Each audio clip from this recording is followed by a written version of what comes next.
guys, welcome back. We are talking about your contributions. We're back into unique design. We're looking at that pillar and we're exploring the points of awareness, contributions being the first one.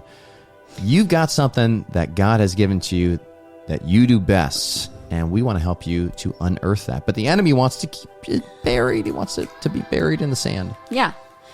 And so we're going to be talking about that today. So stick around. It's all new stuff too, by the way. I know we've talked about this, the unique design stuff for like a lot, actually.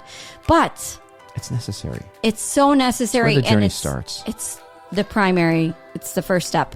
So come and join us. All brand new stuff. See you in there. See you.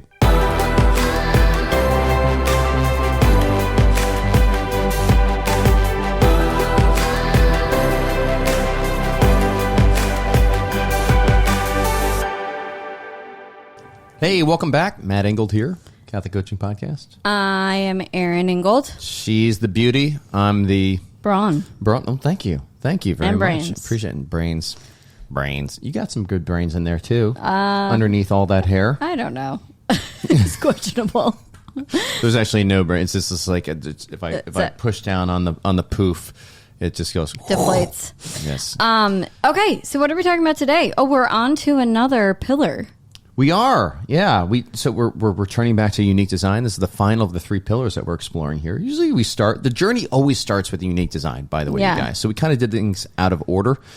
But we also we just wanted to talk about unique design a little later. We've been doing it a lot, but exactly. We've been doing a lot of stuff on unique design, so we wanted to give you a little break. But really, what we're doing is carrying on with this tradition of looking at the different pillars and the points of awareness within the pillars, the 5 points of awareness. Yeah. For unique design pillar, just as a refresher, if you guys haven't been with us for a while, it starts with contributions, which are really like strengths. And that's what we're talking about today. But goes contributions, weaknesses, triggers, ideal condians. Thank you. And motivations. Yes. And because we have these are all very unique to us. And let's dive in. I know. Yeah, we get to talk today about what makes you awesome here, folks. And that's really what contributions. When I'm working with clients, they're like, "Hey, can we do more of like unique design work?" Yeah. And that's usually like their way of saying, "Hey, can we take a break from the battle?" Yes. Here, because the battle can be grueling work, and the battle is that unique battle work is necessary because it removes those things that are standing in the way of you engaging all of these beautiful contributions. But like when we're exploring the contributions, it's fun just like to just rejoice in all these amazing things that God is doing in your life and that He's set in motion and all these great gifts that you have. Yeah. So it just feels good. Let's do this. Let's do it. Okay. What are contributions, Erin? They are our strengths. Dunamis, I guess, our abilities. They're areas of ease, excellence, and effectiveness. They're kind of areas of overflow. They are like gifts. And we talked about gifts in the unique mission pillar. Gifts are a little bit different in that they are like outward. They are kind of sent outward. And strengths in the unique design pillar, and this is where I want to make the distinction. When it comes to the unique design pillar, so much of the work of unique design is naming and claiming. Yeah, habits that are there. But it's also naming and claiming. It's like saying, I have this strength, and it's such a necessary part. That's why we do it first usually. Yeah. We do it actually first because it's like you have to name it to claim it so that you can tame it and aim it. Yes. So you through can the battle and unique mission pillars. That's right. That's right. So basically what we're going to be talking about today are really the lies that are against naming and claiming our strengths. Yeah, because the devil does not want us to he wants us to keep these strengths, these contributions buried in the sand. We go back to the parable of the talents and the wicked lazy servant, we call him the wicked lazy servant, who buries the talents in the sand, and he's held accountable for them. And that's kind of the reality here, folks. Every single one of us, every single one of you has been gifted with contributions that are meant to be brought forth and used for the betterment of the kingdom. And you are going to be held accountable for those things at the end of your life. We are all going to be held accountable for those things. And so if we don't know what they are, if we never claim them, then we're just going to keep them buried. Yes. Okay. So the work of claiming them is necessary work. If you're not doing that, you are negligent. It's negligent at that point, and you're going to be held accountable for it. But also, you're never going to experience the great joy of engaging those things that God has designed you to do best, better than anybody else. There's such great meaning, and like there's a great glory that comes with claiming these things as well. So when you don't claim them, or when you're not even aware of them, what are some of the pain points that show up? Well, I think there's a stagnation, first of all. There's a stagnation. There's not a lot of growth. There's no growth in virtue specifically. But also there's a lot of comparison that goes on. Like we can get very envious of other people's gifts, especially in light of social media nowadays. There's so many people with their gifts on display and the things that you admire with them. And invariably here, folks, we end up looking at the person and kind of going into this comparison. And we've had a podcast on comparison. Comparison in and of itself is not a bad thing. It's part of our reasoning power is to find distinctions between things. But when it leads to a place of envy, that's often because we don't see the gifts that we have, because we just don't know what they are. And so that can be a comparison that leads to envy. I think insecurity is another one where we just automatically overlook our strengths or deem them as weaknesses. Yes, the whole victimization piece, like where we can feel like we can start to victimize ourselves and say we don't have these gifts, and we just deny the gifts. We leave them buried, or we kind of hoard them, like they're going to run out. Like these are God-given gifts that we're talking about here, folks. They don't run out. There's for some reason the gifts that you have, there's like this wellspring. You keep saying gifts. Let's make a distinction. Thank you. The contributions that we've got here, these strengths. I like running with strengths. Okay, it's a little bit kind of more raw materials. Even Gallup. That's it. Even Gallup, the way they use talents, because we're not going to throw in another word here, but really what we're talking about here is strengths. I'm like, you're complicating it. Okay, so it's because it's complicated. There's so many different terms that are being rolled around here. So yes, it's I will submit. I will stick with contributions. We're going to talk about contributions, and you have permission to correct me every time I don't say contributions. Thank you. Okay. All right. So, point here, we want to embrace these things. When we start to embrace these contributions, folks, we really start to discover what God has designed us to do excellently. Potentially, when we're not excellent at it in the beginning, but we have the ability to grow in excellence in a way that nobody else has the ability to grow in excellence in that particular contribution. Okay, you start seeing the good in other people too, and celebrating in other people, and that is the opposite of the comparison that leads to the envy, and the rupturing of relationships. You're rejoicing in the gifts, the contributions of the other person, and you are really. Like you want to enter into relationship with those things, and you want to see them flourish because you see the beautiful gifts of the potential of those contributions to turn into gifts and be directed and united through a common mission. And then finally, you start to find purpose. And really, it's through looking at kind of a collection and a pattern of strengths and contributions that you have always kind of easily given to others. You can start to find purpose. Like you start to see a story in that kind of unveil itself. Yeah, the analogy I often use is you can look at the Ford F-150 and you can see the design, the Hemi, the big trailer, the trailer hitch, the four-wheel drive, and say this thing has a purpose based on its design to haul a load. Right, so we just looked at the contributions as observable attributes of the designer, and then we could also see the tiny car, right? The little tiny car that probably sits on a shelf somewhere. That may not have an appeal to the gas-guzzling Americans that we are, but it does have appeal to people that live in Rome or in China or Japan, like really tight living quarters where they want to be fuel conscious and find limited parking spaces in a very densely populated area. So when we look at the contributions, this aspect, one of those points of awareness of unique design, folks, we start to see intention behind those designs, the intention of the designer, which is why we start at unique design, because it helps us to more deeply explore unique mission and purpose. Amen. Cool. Let's get into the enemy strategies that keep us from naming and claiming our strengths, our contributions, these areas of overflow. Yes. Enemy strategy, obviously, and we talk about this every single time, but I will just review. The enemy uses lies. It's like his number one strategy. He always has used it. We should never be shocked.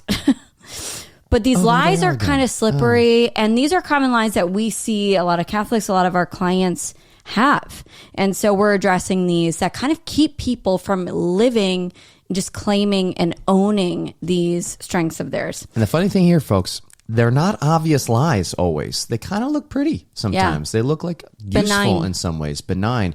But by the fruits, you will know them. That's right. Cool. So, okay, enemy strategy number 1, lie number 1, I should be more focused on growing in my weaknesses. Yeah, for some reason we've grown up in this world. And by the way, okay, let me clarify what the word weakness means, because I think this is really big.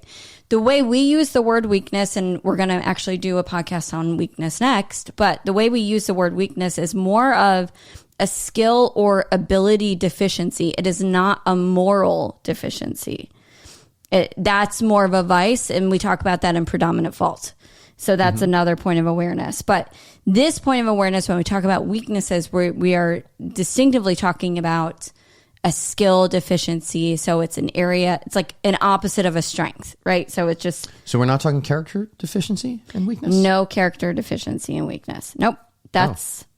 predominant fault. Okay. Yeah. Interesting. It's cleaner that way, and we're going to be talking about it here. Because we haven't done that in the past. I know. But you want to fix that going forward? Yes. Because we have... As of this moment here, folks, I'm learning it when you're learning it, folks. We're talking about skill deficiencies. Well, and you don't have to be redundant. Yeah, because you could be redundant with predominant fault. And so... Sure. Yeah. Okay, right. Cool. So... a weakness is opposite of a strength. It's just an area of skill or ability deficiency, or some type of limitation or frustration. So that is, they are morally neutral though. So if we're talking in strengths language, Gallup Strengths Finder, if you guys are familiar with this, it would be what you would consider your bottom 5 strengths. Yep. Right. So it's like so far from you. Can you explain to them what bottom 5, actually, we'll explain that in weaknesses next podcast. Well, you can even listen to the Living in the Virtue of Your Strengths podcast. It's another podcast that's all dedicated to the 34 signature themes, the talents of Gallup Strengths Finder. And there's even episodes on the 4 domains, and we get into all those things, talking about bottom 5, stuff like that. Or you can just get a 30 for 30 with one of our coaches that is trained in Strengths Finders, and they can explain all of that stuff for you there. So this is actually a really good segue, because...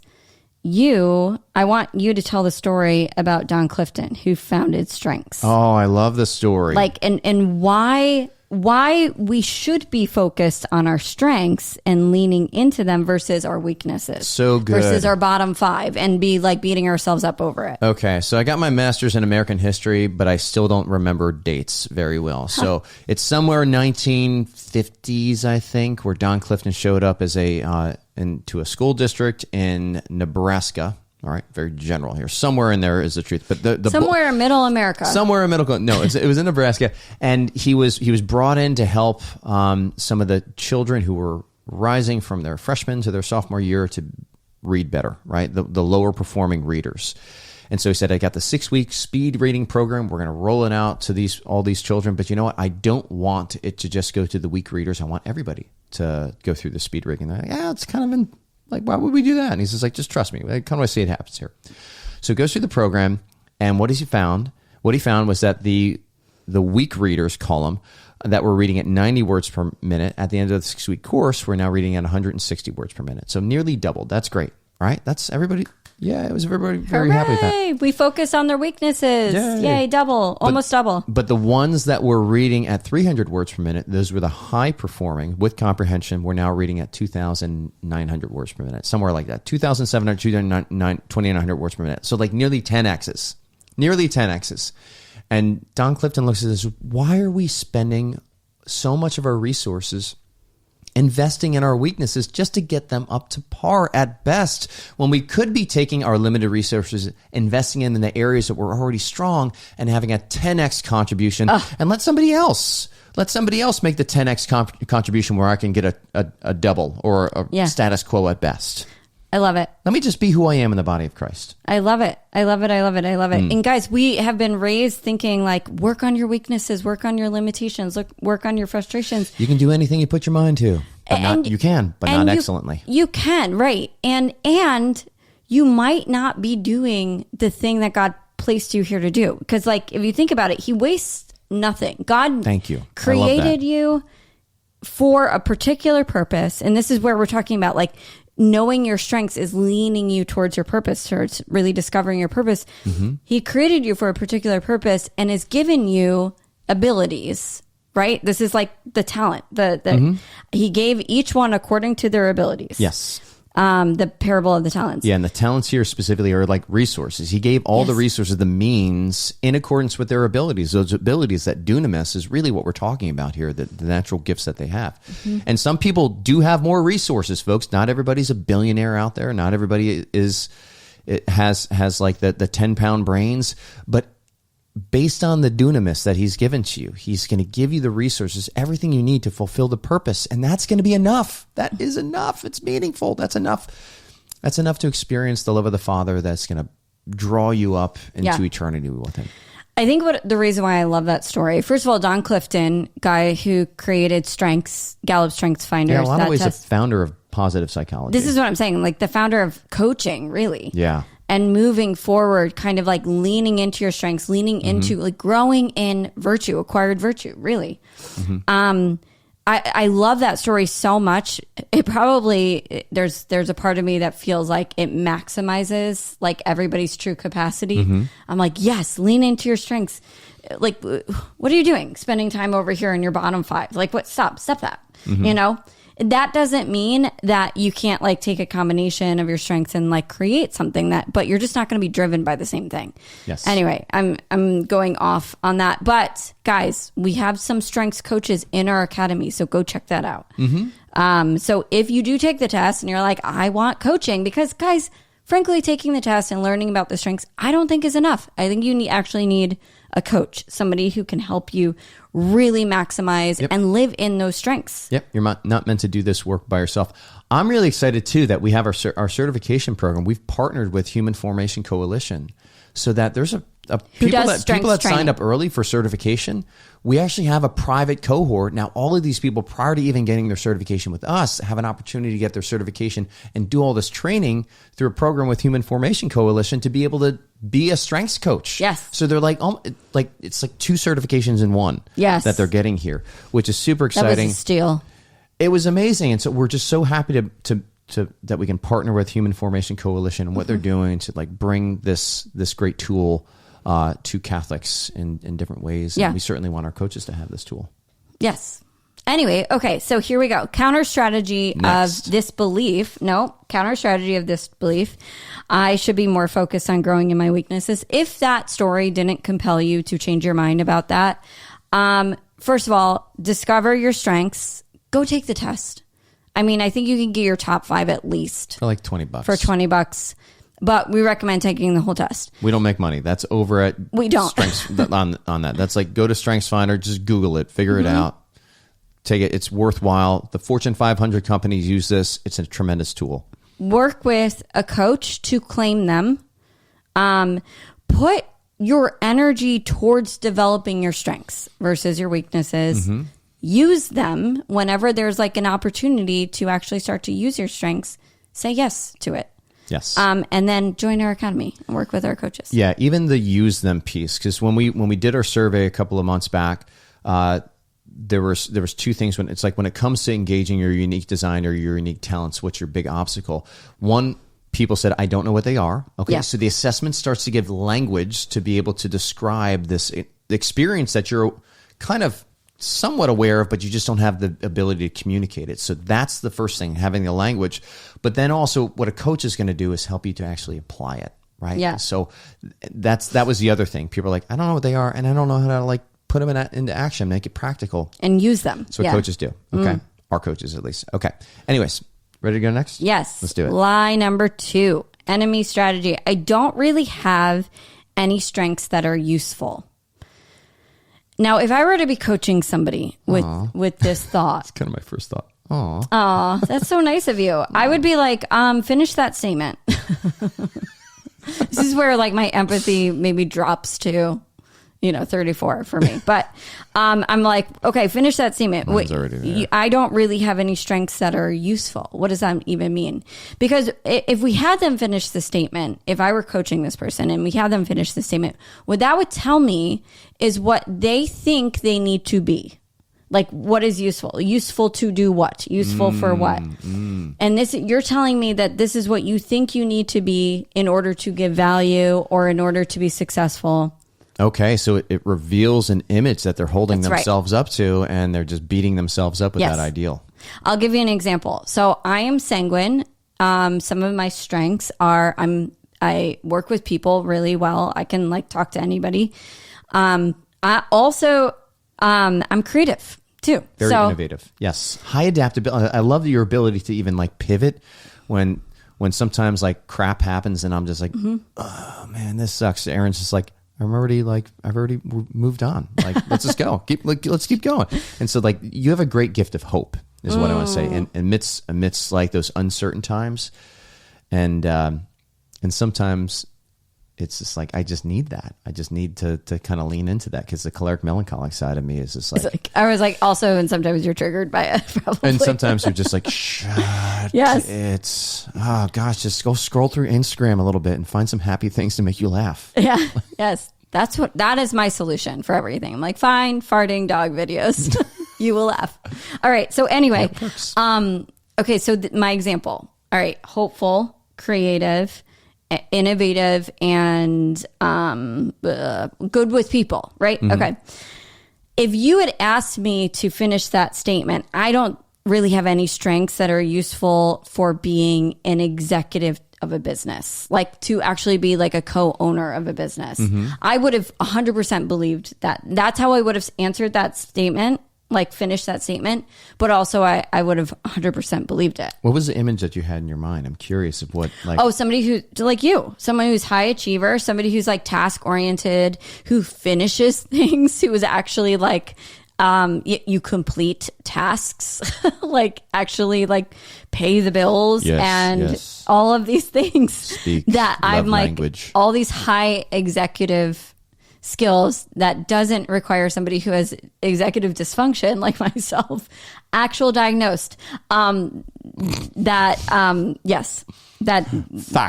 That is a fact. Bears beats Battlestar Galactica. Don't challenge me on it. So I thought that in order to be this co-owner of this business, that I needed to have all of these things. But it's funny because in the meantime, while I'm trying to be all those things that I'm not, right, and spending all this frustration and living in all these limitations of me, I'm not living in my strengths. Yes, and you're also not asking me to step into my strengths. Right. Or moving, giving you some space to move into your strengths. Absolutely. Or hiring other people. Mm-hmm. Guys, there's a reason why we have a lot of executors on our team. Mm-hmm. Hiring people to actually live in the strengths. But the sad part is walking away from my strengths. So that area that I could 10x, right? Which, by the way, is a big deal, okay? In a coaching business. Mm-hmm. Being good with people and knowing how to coach people and being innovative with content creation. And these are all really big deals. But if I'm trying to be somebody else, if I'm trying to say this is the only way I can be useful is to be you, now all this other over here is being ignored. So moral of the story is, if we all have useful strengths depending on the need. Okay. So I want to give you some examples. And I think this will be fun for us to kind of play with this for a second. Okay. Are you implying that sometimes they're not useful? I mean, if the need doesn't require them. Okay. Yeah. It's not really a useful strength at that time. Okay. So, I'll give you some examples of the temperaments here. So examples of temperaments and their useful strengths. So really what they bring to the table. So the choleric brings execution. They are finishers. They are goal oriented. Okay. Yes. It's probably, Matt, what need would that fill? Getting it done. Yes. When we just need to get something done. So we have an operational meeting every single week. It's a that trigger. I hate. It is like no, I'm just kidding. I love my team, but I really am like, why am I here? Well, it's very much it's like our L10 meeting. We just want to get stuff. It's about getting stuff done. And I'm so grateful you guys do it. And I'm so grateful that you stomach it, because there's times of moments of brilliance where we need that hope and we need hey, let's make this simple and fun. We need that too. Because I'm just like simple and fun. Like, I just want to get it done. And like, this is the only way. And like, so there's that challenge that comes in here as well. And that adaptability is still necessary, which is why I really need you at those meetings, Erin. Okay, I'll keep going. I do. I guess. And I know they're triggering. But so when you want to get it done, right? Yeah. So that's a need that the choleric gifts are useful for, or their strengths are useful for. Yep. The sanguine, playful, loving, creative, adaptable. Like you were saying, hopeful. Yes, easy. Even your phlegmatic side, that can come in here too. It's like when you start playing in that choleric side, sometimes it's just like, what's going on here? Like, who are you? What's going on? Sometimes I need to do that too, though. You know what? It is my tertiary. All right. Okay. Go for it. Okay. And I need to make more space. But what would a need that would fill? Playful, loving, creative. Like, well, you just said that, actually. You just filled it in. Okay. Yeah, it was wonderful. Awesome. Melancholic brings ordered, thoughtful, deep. I think melancholics are really great for like coaches. I think melancholics make great coaches. Yes. I think where a choleric often wants to learn by doing, the melancholic wants to figure it out before doing. And so there's a nice yin and yang that's going on there, where you can still have that drive moving forward, but it's like calculated and it's thoughtful. Mm-hmm. Yeah. I also, Brian's on our team, melancholic, and he brings a lot of high quality, things that like look really good, and so that's like another way that high ideal, high vision. That's right. Yeah. So I think that's like, when we have very much B- work, probably D+ work, if we're going to be honest. We don't do D+. No. We don't, but we did, and then we hired him, right? And now it's like B-, A-, or B+, A-, A+ work. Yeah, A+ is expensive though. And so it's just kind of like, there you go. We'll see. We're going to invest in A+, but keep going. And then the phlegmatic is peaceful, diplomatic, and balanced. And so you would love to have a phlegmatic, and also simple. They like making things simple. And so you would love to have somebody there if right, you're overcomplicating the meeting, or if you're like, maybe there's a lot of tension, right? You would want a diplomatic person to come into the mix. Yep. Somebody who's not highly emotional, just kind of like even. Yep. And balanced. Yes. Yeah. Yes. So to give you guys an example, we all have different temperaments, obviously, and we all have different strengths from those temperaments, but different ways that we live out those strengths. But to look at this thought again, I don't really have any strengths that are useful. Well, you do. It just depends on what the need is. Yeah. And I also think that this thought is also a symptom of never naming your strengths. Amen. So there's so often when I'm working with clients on this, when we start to name some of these things, they look at like one of their contributions and it's like, I didn't even know this was a contribution. I didn't know this was a strength. I thought this was a weakness, right? And so there's the naming piece is very important to even starting to recognize the gifts that you do have, the strengths that you do have to be able to give. Said it again, gifts, contributions that you do have to bring to the table. Cool. Okay, on to the next one. Oh, wait. Counter strategy. Let's do it. Again, identify your strengths. Like you were saying, Matt, it's like that's name them, claim them, own them. Yep. Okay, that's different than naming them, but you do have to name them first. And when we say claim them, like if you do take Gallup Strengths Finders, for instance, or if you take one of our temperaments assessment, we have an entire temperaments report that gives you strengths. Look at the strength, say, yeah, that feels like me. And then say, think of a recent time where you actually lived in that. And so that's a part of claiming that is just saying like, okay, yeah, I see myself in that strength. Identify where your strengths are useful. So this is actually a really great little challenge to couple with one of our previous podcasts that we're talking about problem solution. And so like what problems need your strengths? What problems need your people ability? What problems need your execution? What problems need your thoughtfulness, right? Like, so like just start bringing those Yeah, I've got a whole leadership workshop that I'll go into parishes or organizations to help their teams identify their contributions. And there's a part where we're using temperaments and people are starting to identify these contributions. And it's amazing when other people in the team are affirming people on their team and saying, hey, you didn't necessarily know that you were giving this great contribution over here, but I saw it and it was so necessary. And there's such a sense of belonging. Yeah. that engenders. And so really excited. And shameless plug, if you're looking for something like that for your team, you just go to catholiccoaching.com, go to our live events, and you could book an opportunity, book me to come out and deliver that workshop. You got really quiet right there. Yeah, book Matt to come out. Book me to come and do a leadership workshop for your team. There you go. All right. Great. Okay. Lie, strategy. You're living in your gifts, and I'm making you live in your gifts. Thank you. Your strengths. Yes. Influencing are not necessarily plugging myself, not a gift. That's probably why I got really quiet there. That's and me. Why she got That's loud. why I'm like, Speak up. Shh. All right. Speak up. So, okay. Lie strategy number 3. I don't want to be arrogant. I think that's one that that's the one that a lot of Catholics think. Like, if I know what my strengths are and my contributions are, and I go around telling people this and like claiming it, like, isn't that just like automatically make me arrogant?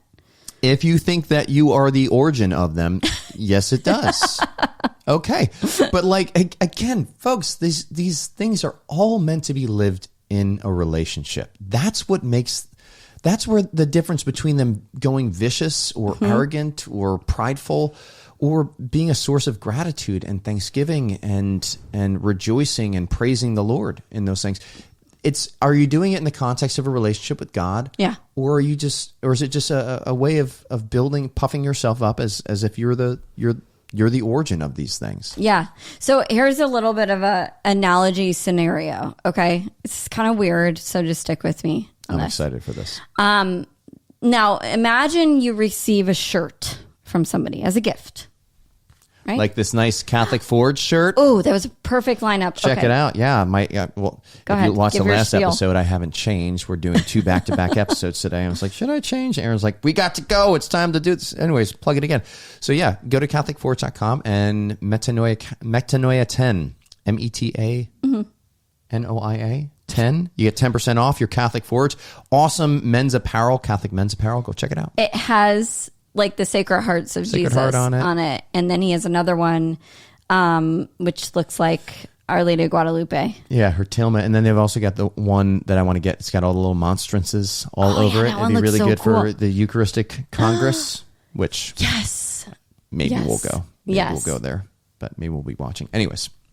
So, either way, you could just wear it when you're watching it. Yeah, check it out. So yes, great stocking stuffers, great gifts. Imagine somebody gives you a shirt, which your mom gave you a shirt. Okay, she did. She did. I sent her the website. I was like, I want this. I want that. I want that. All right. Imagine you didn't do that. Send them the website, okay? Because that's not really aligned with my analogy here. Okay. So great. Imagine somebody just gives you a shirt. It's your birthday, and it's like so awesome, and you're like, oh, great, I'm going to wear that. And somebody compliments you on that. And then, like, would you feel arrogant if somebody complimented you on a shirt that somebody else gave you that you didn't even create, and then somebody else picked it out for you and you just happen to wear it? So you collaborated with it in that you wore it. But would you feel arrogant if somebody was like, hey, I love that shirt? No, probably not. I mean, you'd probably be weird if you felt arrogant or a narcissist. Where you're like, everything has been created in me. Okay. Clothes analogy. I got it. Right. For the ladies out there. So that's what I'm saying. So like, if you are to try on this talent or this contribution or this strength that the Lord has given to you, because you are not the source of it and you didn't go bury it. If you were to try it on, would you feel arrogant if somebody actually acknowledged it? Yeah. And like, be quick with like where you go, oh, glory to God. I mean, like we can be very quick to default to, oh, glory to God. And I think there's something that's good in that, but also just receive it and rejoice. And God gave this to you also. Yeah. And rejoice in the gratitude and the dignity of that as well, as if it like, and being like, steward it. I am so grateful that God chose to use me. And even like when people share like, hey, like I speak or something like that, and they're just like, hey, great job in the speaking. It's just like, I love using this gift. I'm so grateful. Thank you for honoring this gift that God has given to me. Thank you. I appreciate it. Thank you. And thank you for receiving it.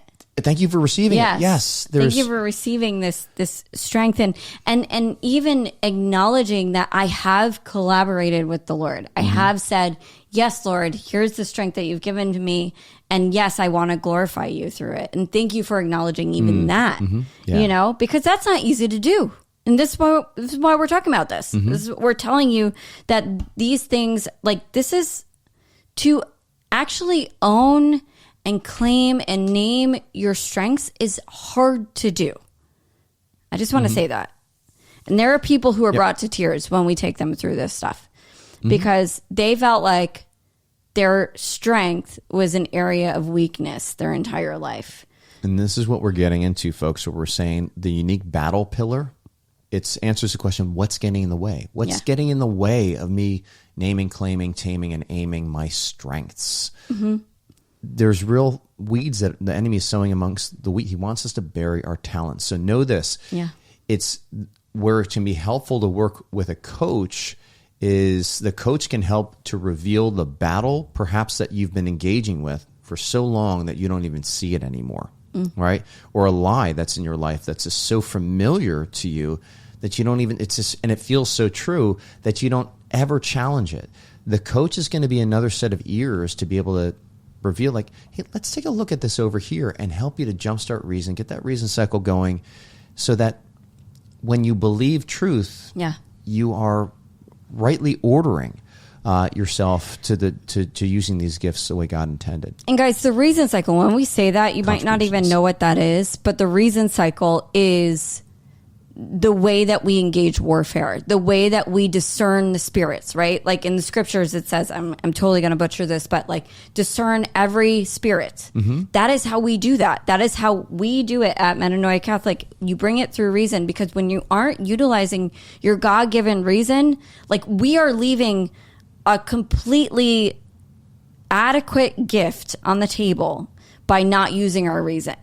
Discernment in and of itself is an actual intellectual skill, right? It's intellectual skill that's within the capacity, within the context of a relationship skill. So a relationship skill with God, like, okay, I'm always listening to God, but God demands you. Even, we didn't make this up. St. Ignatius talks about this. Like, you have to use your reason as well. You know, if it's not super clear, like it wasn't a knock you off your donkey moment from St. Paul. Horse. Was it donkey or horse? It was a horse. Oh, okay. It's okay. Yes. So tomato. That is, whatever. If it was whatever it was, if it's not one of those moments, there is an introduction. One of those moments. Yes. The Lord is inviting you to engage your reason. Yes. Sometimes the Lord speaks to us. I'm just going to keep interrupting you so you just see how it feels. So I know how it feels. Yes. Keep going. Sorry, I repent. Go ahead. Yeah, if the Lord's not having those knock you off your horse moments where you are just being overwhelmed with the, what's it called, the consolation of it, or there's those repeated consolations over times. Yes, there's an invitation here, folks, to engage our reason. Engage your reason. Well, always that's that third mode of discernment. And that's how we do battle, too. That is how we actually engage in the battlefield of the mind. So, okay, for the counter strategy of this last one, I don't want to be arrogant. Pray for humility. Cover it, right? Just be like, here, I'm just going to pray the litany of humility. St. Thomas Aquinas has one, too, which is, I think, equally as cool. A litany of humility. I don't know if he has one or if the Order of Preachers built one that had... They were like kind of more Thomistic. So there's this Thomistic litany of humility that's pretty awesome. Yes. So, but you can pray any litany of humility, and then you can just cover it and make sure, okay, it's not being arrogant or whatever. Like, Lord, I give this to you. And just remember that you are not the source of the strength. Like, I invite you guys to contemplate on the parable of the talents, because that is exactly how this works. exactly how this works. Like the Lord has given you strengths, given you talents, and are you going to go invest them and give them back to the world, help grow up the king or build up the kingdom of God, or are you going to go bury them? So that is it. That's a counter strategy for that. I love it. Folks, we love helping you guys name, claim, and tame and aim your strengths. We explore... What happened to my voice here? Come join us in the Academy Plus. We love being able... Nice snort. We love being able to take people through this exploration in the Academy Plus. We already have some workshops that are in there to help you just scratch the surface, get some easy wins in your contributions, and we continue to have new workshops every single month, helping you get a 30-day win. Come and join us, so fun. There's a little Prince thing going on there. But anyways, yeah. That's it. That's. Let's just say that's going to be our point of awareness podcast for contributions. Yes. We got more coming in the future here, folks. Come on in. All right, guys. We'll see you later. Bye. Hey, thanks for sticking with us in the Catholic Coaching Podcast. If you like what you heard, please like and subscribe, and we'll see you again.